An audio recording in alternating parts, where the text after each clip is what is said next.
Depois de 5 domingos em que a igreja nos fez meditar o capítulo 6 do Evangelho de São João, o capítulo em que se encontra o famoso discurso de Jesus sobre o pão da vida, voltamos a São Marcos, que é o Evangelho desse ano, e voltamos no capítulo 7, que é um capítulo importante, visto que nele Jesus enfrenta um dos temas cruciais para as primeiras comunidades cristãs. O tema da pureza ritual. Do que se trata aqui, portanto? Todas as religiões antigas têm preceitos de tipo alimentar. Por exemplo, tal divindade prescreve essa dieta. Então, não pode comer isso, não pode comer aquilo, porque a divindade interdita o consumo daquele alimento, ou tal prática, ou essa ou aquela conduta.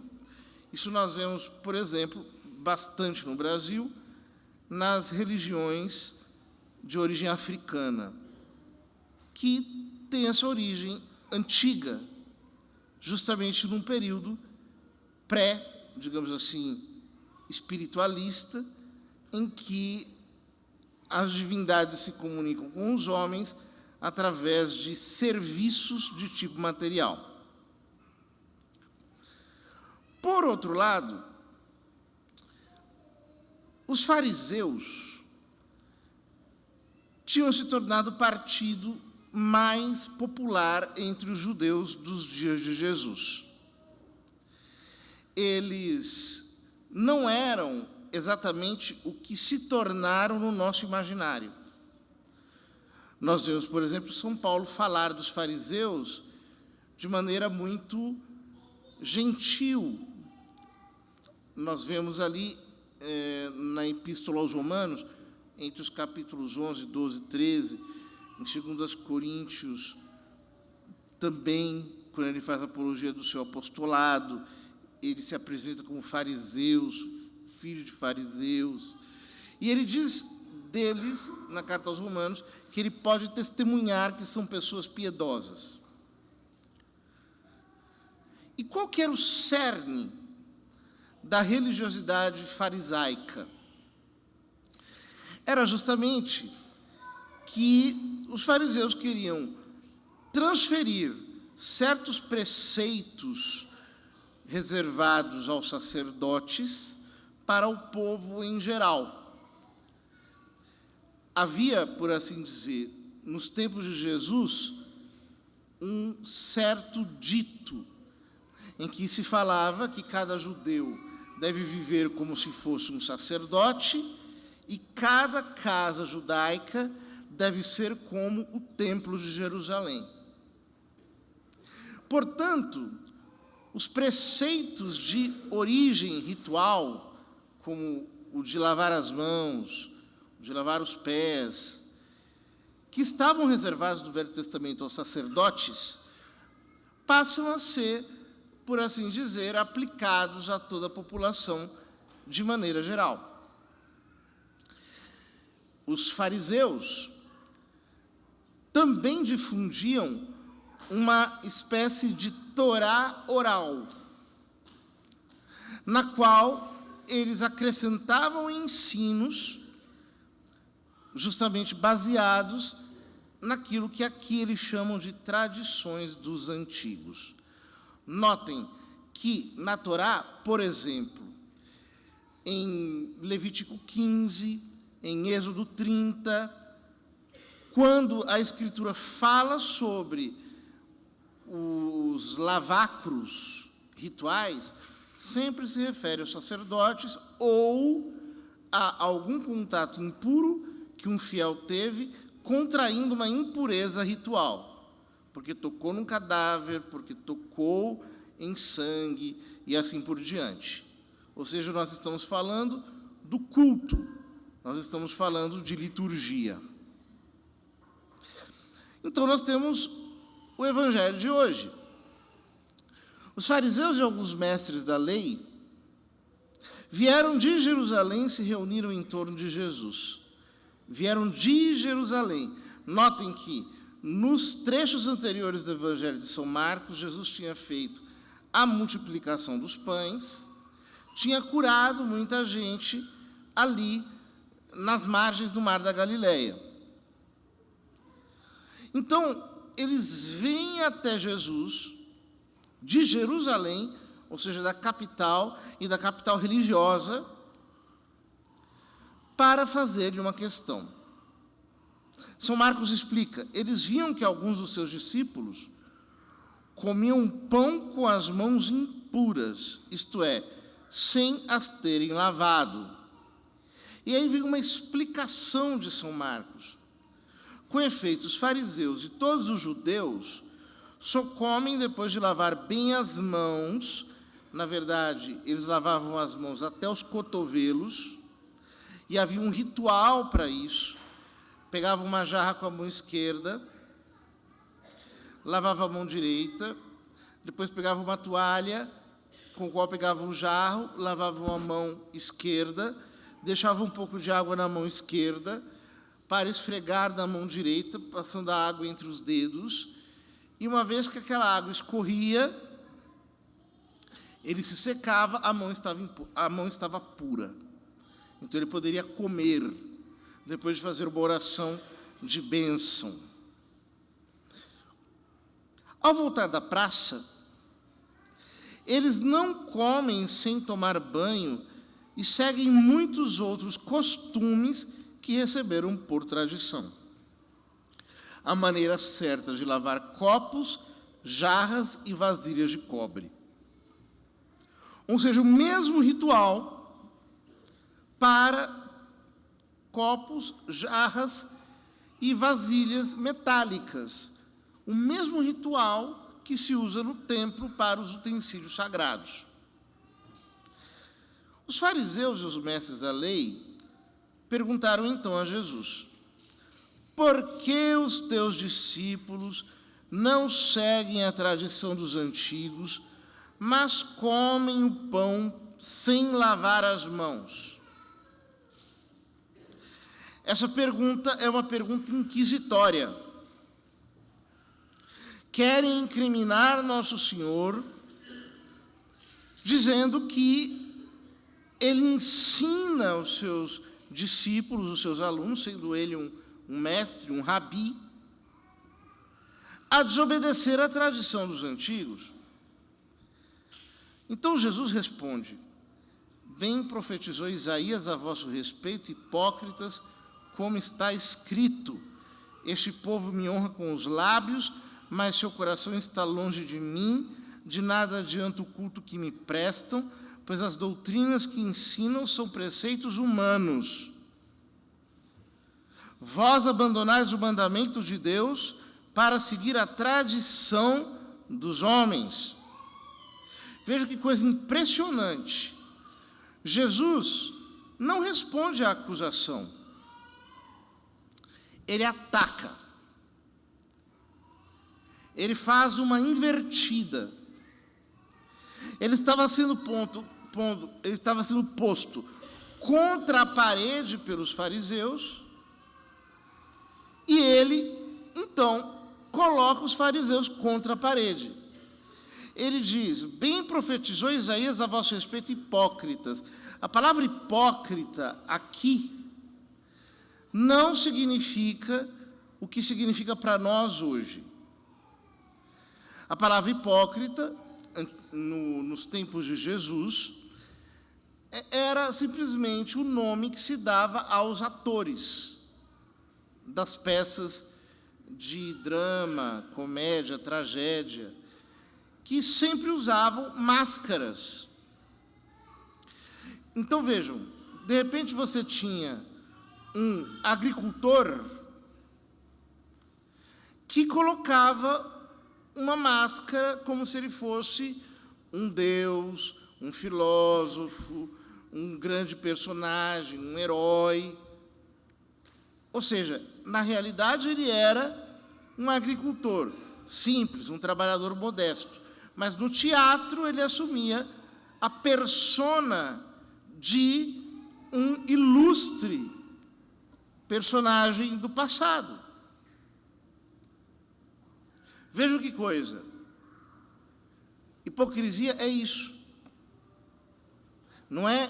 Jesus está descrevendo tanto uma noção, digamos, proposital, algo que o homem faça de maneira maligna. Ele está falando de uma espécie de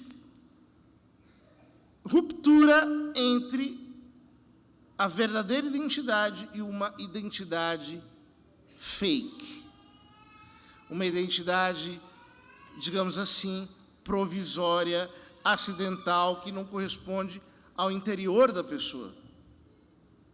Bem profetizou Isaías a vosso respeito, hipócritas, como está escrito. Esse povo me honra com os lábios. É interessante porque depois, aqui no Evangelho não aparece, mas o tema da pureza ritual vai ser usado por São Marcos para falar da pureza dos alimentos, porque os judeus, até hoje, só comem alimentos que são kosher, que são alimentos permitidos pela lei de Moisés. E Jesus, num trecho que aqui é omitido, declara puros todos os alimentos, como um ato de abrogação da lei antiga. Mas ele diz, citando Isaías, este povo me honra com os lábios, ou seja, o que passa pela boca de vocês é honra para Deus, mas o seu coração está longe de mim. De nada adianta o culto que me prestam, pois as doutrinas que ensinam são preceitos humanos. Ou seja, vocês estão ocupados demais com as vossas tradições. Vós abandonais o mandamento de Deus para seguir a tradição dos homens. Isso em hebraico soa como: vós abandonais a Torá de Deus para seguir a Cabalá dos homens. Ou seja, um ensino que já não corresponde mais à lei escrita, que é uma reelaboração feita por sábios, por homens da lei, mas que não apenas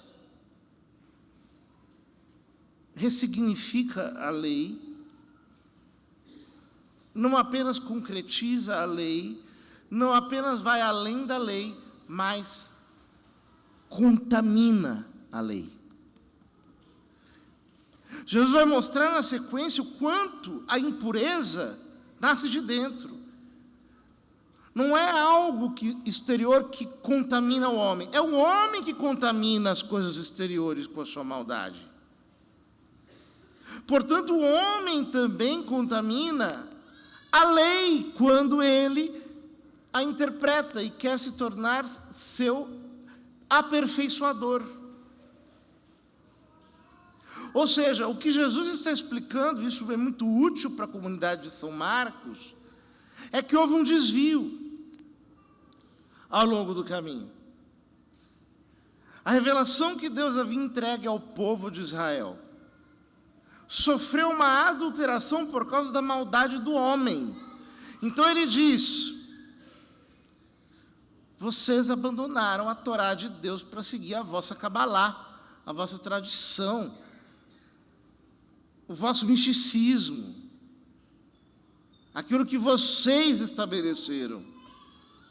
Ele dá na sequência, não aparece no Evangelho de hoje, um exemplo claro. O mandamento de Deus manda honrar pai e mãe. Mas vós dizeis, se aquilo que vocês deveriam dar aos seus pais, vocês declaram como corban, ou seja, como santo, como destinado ao templo, ao culto, logo vocês não precisam dar aos pais de vocês. É um exemplo de como uma tradição invalida a lei de Deus. Em outras palavras, Jesus não está condenando a tradição em si. Ele está apenas, no caso, mostrando como há tradições que podem invalidar o mandamento de Deus. Há tradições que podem invalidar os preceitos mais fundamentais. E como é que eu sei disso? Eu sei disso quando eu verifico o coração. Quando eu verifico a alma, o interior do homem. Em seguida, Jesus chamou a multidão para perto de si e disse: escutai todos e compreendei. O que torna impuro o homem não é o que entra nele vindo de fora, mas o que sai do seu interior. É isso que torna impuro o homem. É um modo muito interessante de Jesus apresentar, quase como um trocadilho de palavras, para dizer: se o homem toca algo impuro, ele não fica impuro. Porém, o homem impuro torna impuro tudo que ele toca. Porque ele está pervertido. Ele está, por assim dizer, contaminado. Aí vem um trecho que o Evangelho de hoje omite, que é justamente quando Jesus abroga as leis alimentares. Ele diz que aquilo que entra pela boca vai para o estômago e de lá para a fossa. Então ele diz: a boca tem a ver com o estômago. Tem nada a ver com o coração. Aquilo que entra pela boca vai para o estômago. Vai para a digestão. Mas é de dentro do coração do homem que saem. Então vem aí uma lista de pecados. Uma lista muito interessante de pecados. Porque, em primeiro lugar, ele diz: é de dentro do coração humano que saem as más intenções. Literalmente em grego seria: saem os maus pensamentos. E aí ele vai enumerar, por assim dizer, estes maus pensamentos. Em primeiro lugar, porneia. Porneia, em grego, é o pecado venéreo, é o pecado sexual. Porém, o que acontece? Todo pecado sexual, ou seja, todo ato libidinoso, fora, portanto, do sacramento do matrimônio, fora, portanto, do casamento, é como que uma imagem daquelas paixões selvagens que nós temos na alma, aqueles impulsos vulcânicos sobre os quais nós temos pouco controle. Então Jesus começa a falar sobre os maus pensamentos a partir desse tipo de impulso irracional que obscurece o nosso entendimento, nos afasta de Deus. Por que isso é importante? Porque a porneia se refere a um tipo de tendência perversa que existe em nós, como obscurecimento da razão, que nos leva à insensatez. E nós vamos ver que o último item dessa lista é aquilo que Jesus aqui chama de afroneia, que significa simplesmente insensatez. Porneia de um lado, insensatez do outro. insensatez no sentido de loucura, insensatez no sentido de falta de lucidez, insensatez do ponto de vista de uma completa falta de juízo. Então ele diz, porneia. Depois, ambições desmedidas, ele está falando de ambições, desejos fora do controle, maldades, dolos. Mas antes, espera aí, eu pulei uma linha. Ele diz, imoralidade, aí vem, roubos, assassínios, adultérios. Roubos, assassínios, adultérios. São 3 mandamentos do Decálogo. 3 mandamentos da lei de Deus. Roubos, 7º mandamento. Assassínio, 5º mandamento. Adultério, 6º mandamento.